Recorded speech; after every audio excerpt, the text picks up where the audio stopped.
مادر فرشته بود، فقط بال و پر نداشت. شاید که داشت بال و پر، اما خبر نداشت. یا داشت آگهی ز پر و بال خویش، لیک میلی جدا شدن ز من و از پدر نداشت.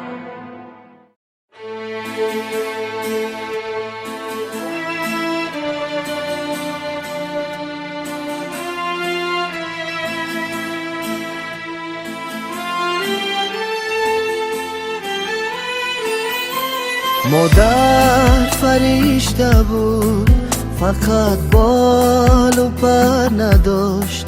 شاید که داشت بال و پر، اما خبر نداشت. یا داشت آگهی ز پر و بال خویش، لیک میل جدا شدن ز من و از پدر نداشت. در کودکی با مادری خود خواستم برم، یک هدیه لیک جیب من آن لحظه زر نداشت.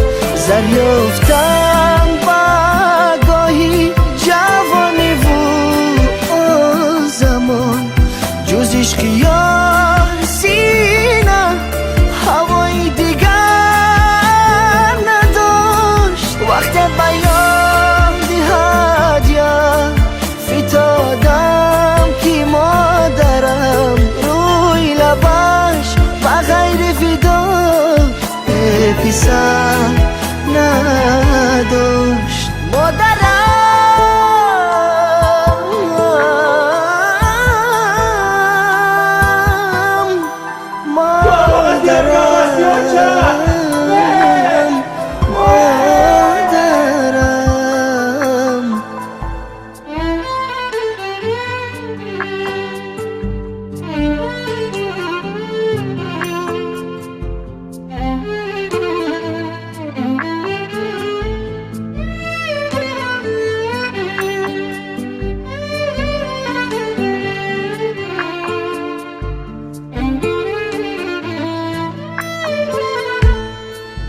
مادر فرشته بود، برای خود کشاده رفت.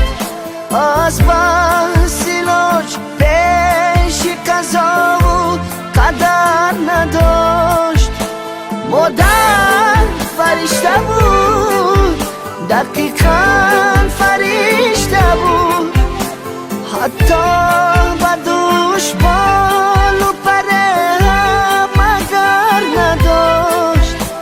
حتی بدوش بال و پره هم اگر نداشت.